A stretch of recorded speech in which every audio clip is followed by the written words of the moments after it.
Hello friends and welcome to my channel MD spot.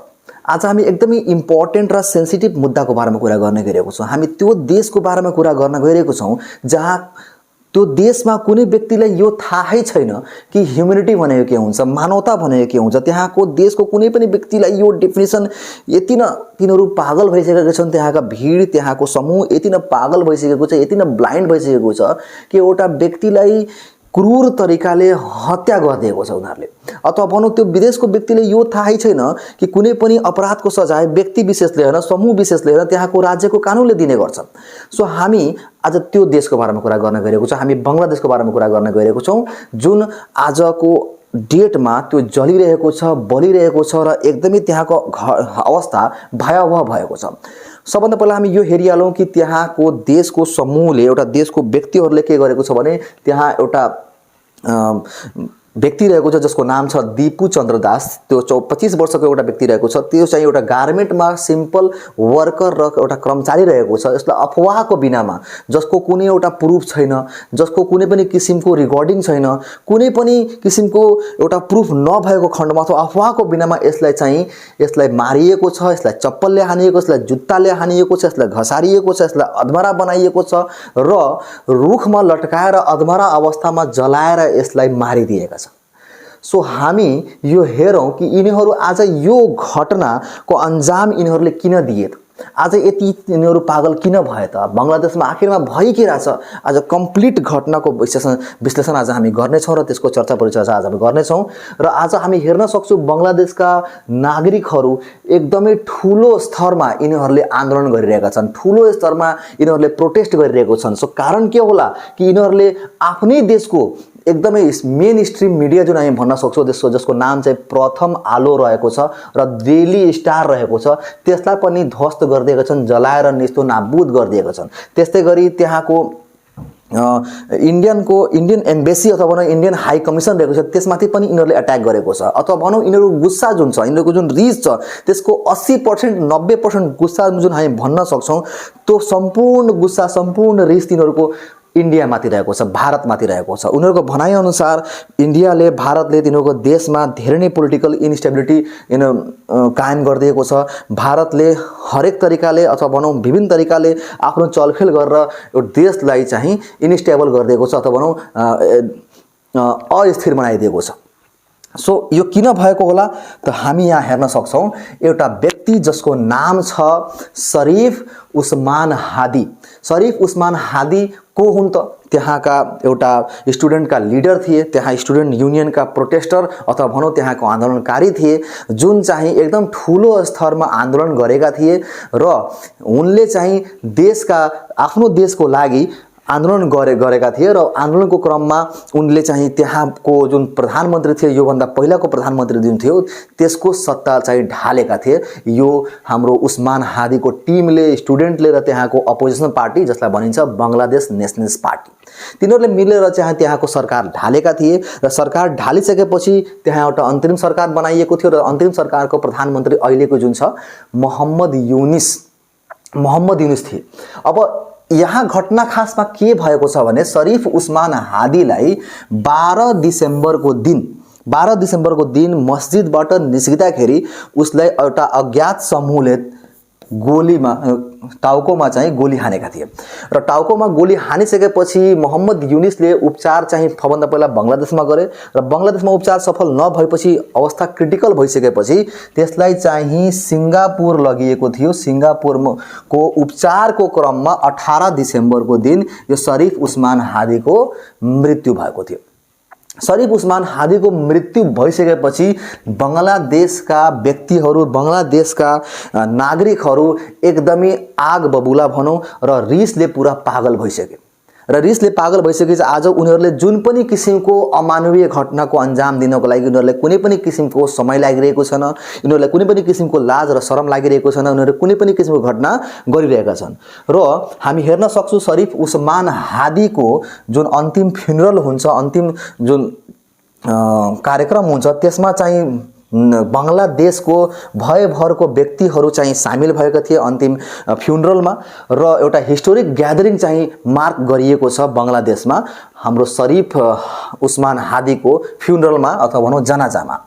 So बंगलादेशमा यो किसिमको घटना हुन पुग्यो र बंगलादेशको व्यक्ति प्रत्येक नागरिकको भनाइ यो छ कि यसमा इन्डियाको चलखेलमा र इन्डिया र शेख हसिना योभन्दा पहिलाको प्रधानमन्त्रीको चलखेलमा शरीफ उस्मान हादीलाई मारिएको छ। किनभने शरीफ उस्मान हादी जुन 12 फेब्रुअरी 2026 को दिन इलेक्सन जुन हुन भनिएको थियो, यो सरकारले इलेक्सनको जिम्मा जुन उठाएको थियो, जुन 12 फेब्रुअरी 2026 को दिन यिनीहरूले इलेक्सन गर्नवाला थियो, त्यो इलेक्सनमा शरीफ उस्मान हादी चाहिँ एकदमै एउटा ठूलो नामको रूपमा उभिरेर आएका थिए र यही अब आउने देशका लिडर हुनेछन् भनेर अनुमान गरिएको थियो।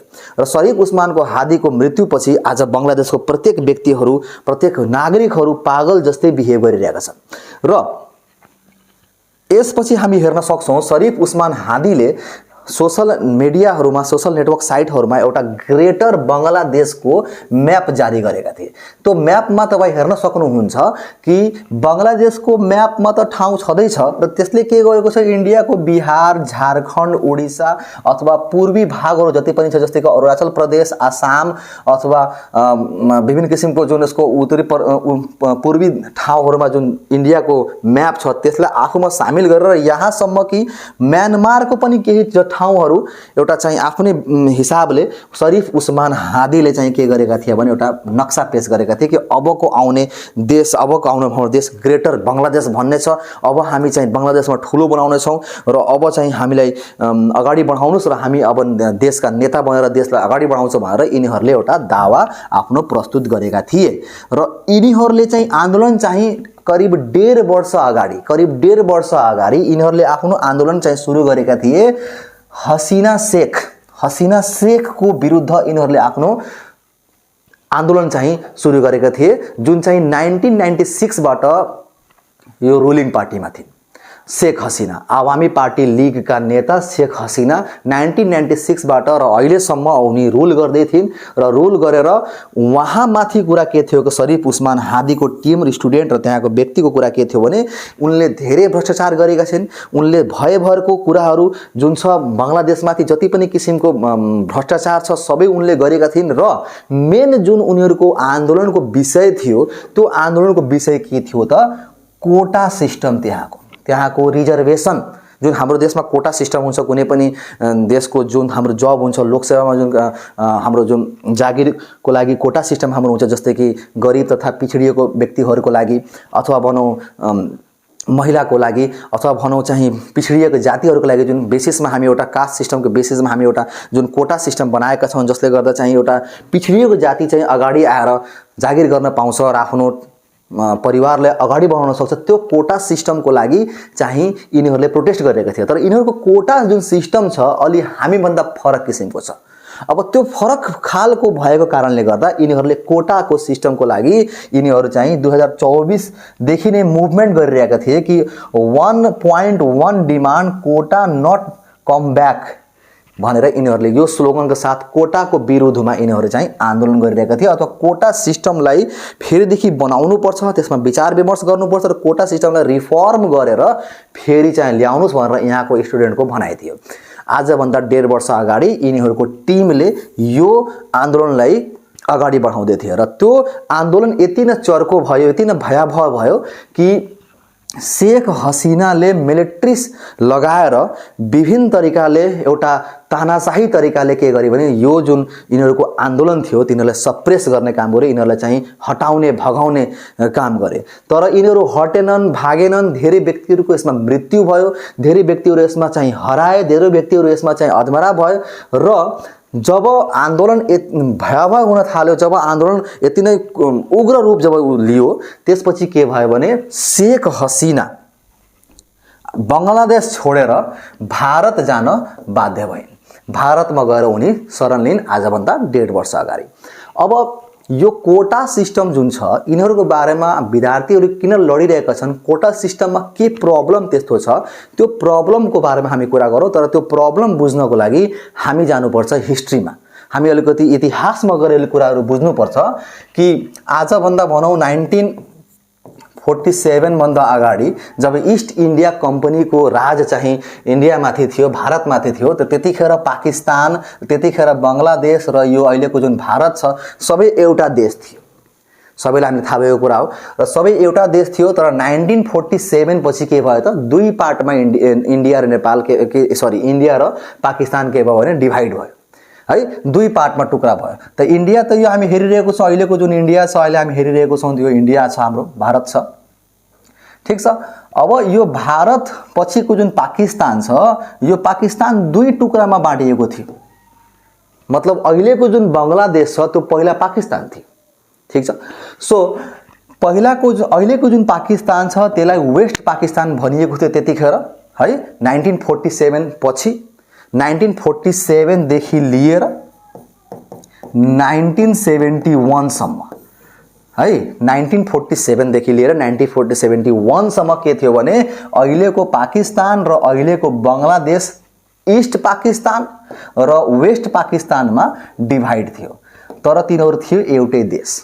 जियोग्राफिकली तपाई हेर्न सक्नुहुन्छ कि जियोग्राफिकली यताको जुन वेस्ट पाकिस्तान अहिलेको पाकिस्तान अलि ठूलो छ र यो चाहिँ जियोग्राफिकली सानो छ त यो पनि पाकिस्तान थियो यो पनि पाकिस्तान थियो ठीक छ अब दुवै पाकिस्तान भइसकेपछि अब बीचमा भारत छ त यो पाकिस्तान र यो पाकिस्तानको कनेक्सन त धेरै टाढा छ जसले गर्दा यिनीहरुको बीचमा त्यति कम्युनिकेसन राम्रो थिएन र खास गरेर यताको पाकिस्तानको व्यक्तिहरु जुन थिए आफूले ठूलो मान्थे र यताको पाकिस्तानको व्यक्तिलाई यिनीहरु के गर्थे भने डिस्क्रिमिनेट गर्थे अथवा भनौं यिनीहरुलाई चाहिँ हेलाको नजरले हेर्थे अथवा भनौं यिनीहरुलाई चाहिँ एकदमै तुच्छ नजरले यिनीहरुलाई हेर्थे कि यहाँको व्यक्तिहरु चाहिँ एकदमै तल्लो वर्गको तल्लो जातका हुन् भनेर मान्थे अथवा तल्लो किसिमको मुस्लिम हुन् भनेर मान्थे ठीक छ अब यिनीहरुलाई भनौं पोलिटिकल तरिकाले डिस्क्रिमिनेट गरिएको थियो सोशल तरिकाले डिस्क्रिमिनेट गरिएको थियो र इन्डस्ट्रियल तरिकाले पनि यिनीहरुलाई डिस्क्रिमिनेट गरेको थियो र हामी भन्न सक्छौं कि बांग्लादेशमा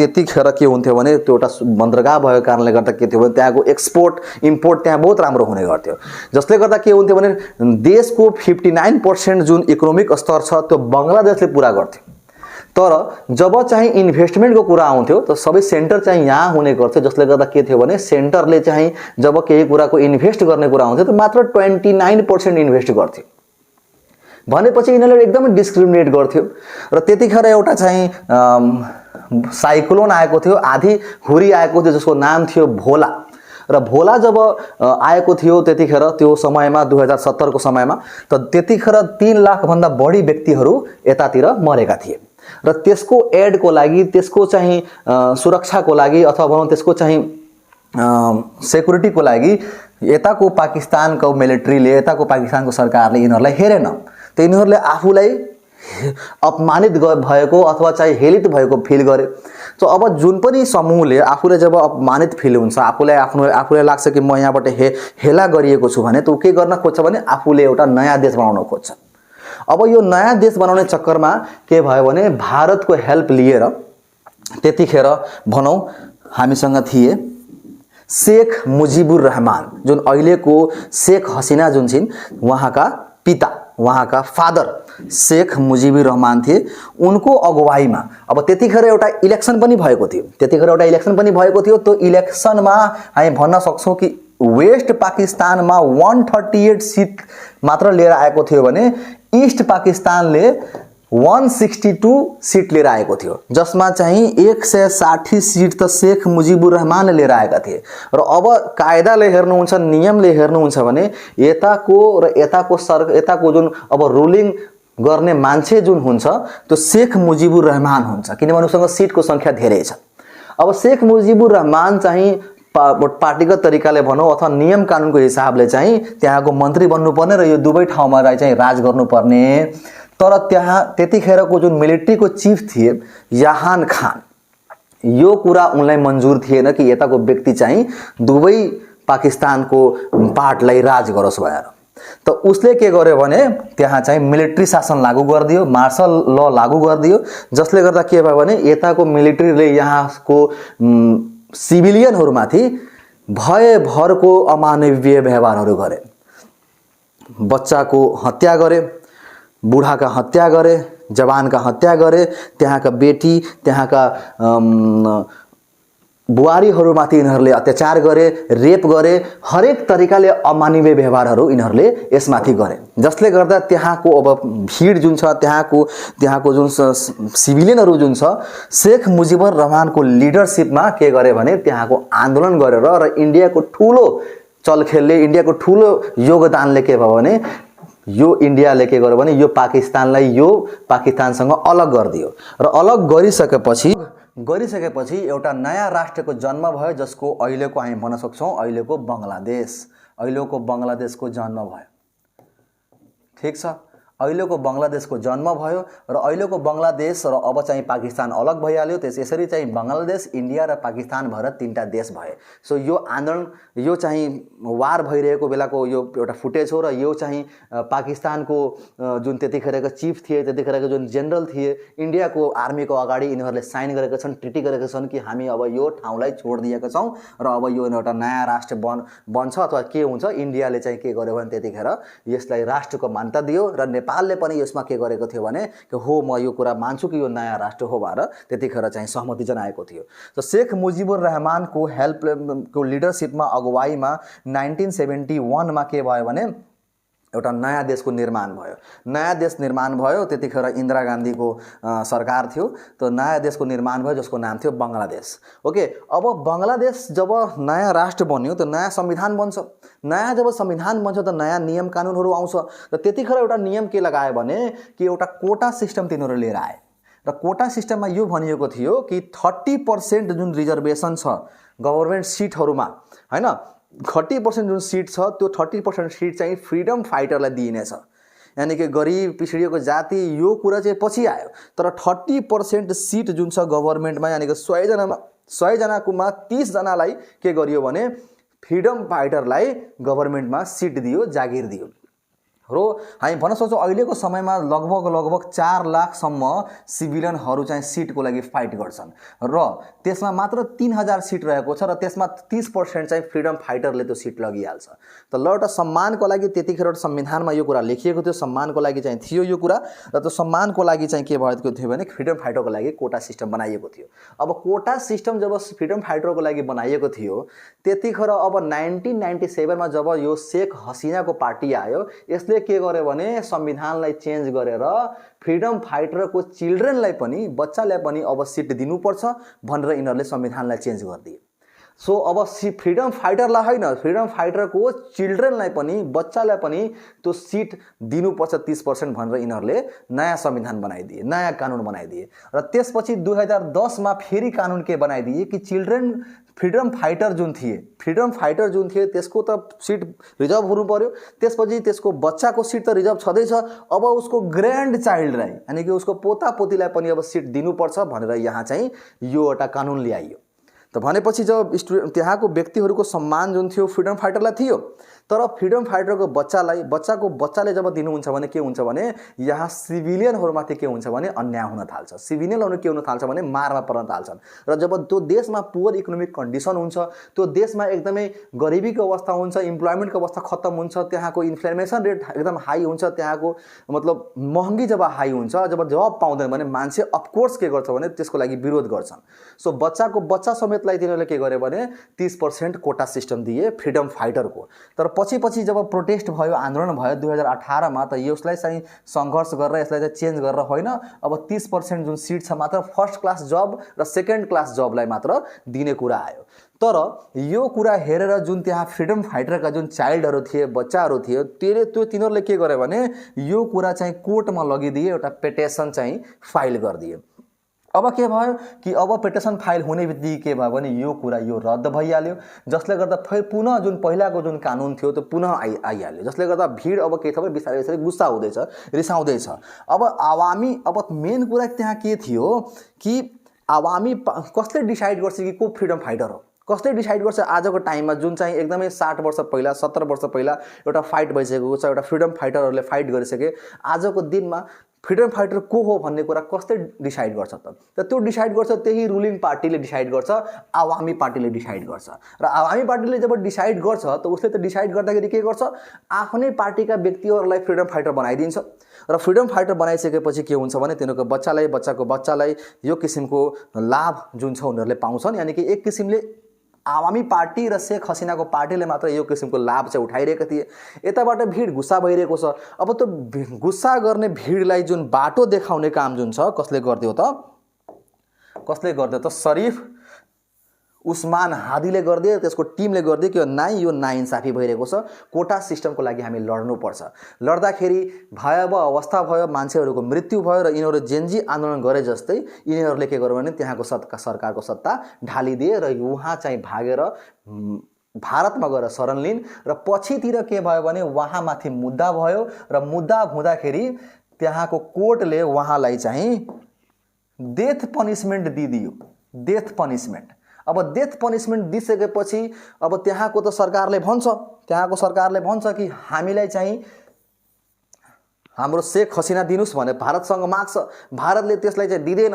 त भनेपछि यहाँको मान्छेहरू त भारतमाथि रिसाउँछ नि। रिसाइसकेपछि के हुन्छ भने यिनीहरूको अब आन्दोलन चर्को भयो। चर्को हुँदाहुँदै चाहिँ आजको अवस्थामा शरीफ उस्मान हादी जुन अहिलेको मेन लिडर थिए त्यसैलाई नै के भयो त यिनीहरूले मारिदिए। अब यसमा मार्नको कुराहरूमा इन्डियाको चलखेल गरेको, शेख हसिनाले चलखेल गरेको कुरा चाहिँ भइरहेको छ। त्यो चाहिँ अनुमानित गरेको कुरा हो, तर यसको कुनै अहिलेसम्म प्रुफ हामीले पाएको छैनौँ। सो यो चाहिँ पुरा मुद्दा रहेको छ कि एउटा भिड चाहिँ गुस्सा भयो, एउटा भिड चाहिँ रिसायो। तर चाहिँ यहाँ कुरा सोच्नुपर्ने के छ कि आफ्नो कुनै डिमान्ड छ, आफ्नो कुनै कुरा छ भने हामी राज्यसँग माग्छौँ, राज्यसँग डिमान्ड गर्छौँ। तर कुनै पनि व्यक्तिलाई मार्ने, कुनै पनि व्यक्तिलाई घसाल्ने अथवा त्यसकोलाई मृत्यु गर्ने कसैलाई पनि यो इजाजत कानुनले दिएको छैन। कानुन त्यहाँ छ, कानुनको हिसाबले त्यहाँ काम हुनुपर्छ। यदि कुनै पनि समूहले यस्तो किसिमको घटना गरिरहेको छ, यस्तो किसिमको घटनाको अन्जाम दिइरहेको छ भने अफकोर्स हरेक देशका व्यक्तिहरू यसमाथि रिसाउँछन्। र मलाई पनि पर्सनल लेभलमा भन्न सक्छु कि यिनीहरूको जुन पनि माग छ, अब यो माग त अब परे जाओस्, माग त मान्छेलाई अब यो त मान्छे बिर्सिन्छ र बिर्सिसकेपछि मात्र याद के रहन्छ त यो समूहले चाहिँ एउटा चाहिँ हिन्दू स्टुडेन्टलाई हानेको, चाहिँ हिन्दू व्यक्तिलाई हानेको छन् भनेपछि यो कहाँसम्म जायज हो? यो चाहिँ गर्नु, यसरी एउटा व्यक्तिलाई हान्नु, एउटा व्यक्तिलाई चाहिँ हत्या गर्नु, त्यो पनि एकदमै क्रूर अमानवीय तरिकाले, दिस इज कम्प्लिटली रङ हैन। यो रङ कुरालाई हामी जहिले पनि यसको विरोधमा आवाज उठाउनुपर्छ। युएनले अथवा मानव अधिकार सङ्घहरूले यसको विरोधमा कुरा गर्नुपर्छ र यहाँको अवस्था जति सक्दो छिटो हुन्छ, छिटोभन्दा छिटो स्टेबलाइज गर्नुपर्छ। र हामीले यहाँ के सिक्न सक्छौँ भने कि नेपाल पनि अहिलेको अवस्थामा हामी हेर्न सक्छौँ कि भर्खरै मेन स्ट्रिमको जुन एउटा गभर्मेन्ट थियो त्यसलाई चाहिँ जेनजी आन्दोलन गरेर त्यसको सरकारलाई ढालिएको छ र एउटा अन्तरिम सरकार बनेको छ। अन्तरिम सरकारले एउटा डेट बनाएको छ, डेट बनाएर इलेक्सन गर्ने कुरा छ। यदि यसलाई हामी ढिलाइ सुस्ताइ गर्यो भने अथवा भनौँ यसमा कुनै पनि किसिमको एउटा ग्यापिङ भइरहेको छ भने भोलिको दिनमा नेपालमा पनि जे पनि हुनसक्छ भन्ने हामी अनुमान गर्न सक्छौँ। त्यही भएर हामीले यो सेन्सिटिभ मुद्दामा एकदमै संयम राखेर एकजुट भएर नराम्रोलाई नराम्रो भन्नुपर्छ र सहीको जहिले पनि साथ दिनुपर्छ। मलाई आशा छ तपाईँले मेरो कुरा बुझ्नु भएको होला र मेरो हरेक कुराहरू तपाईँको समक्ष राख्दाखेरि क्लियर भएको होला। हस्त अहिलेको लागि धन्यवाद। फेरि पनि हाम्रो भेट हुने नै छ। धन्यवाद।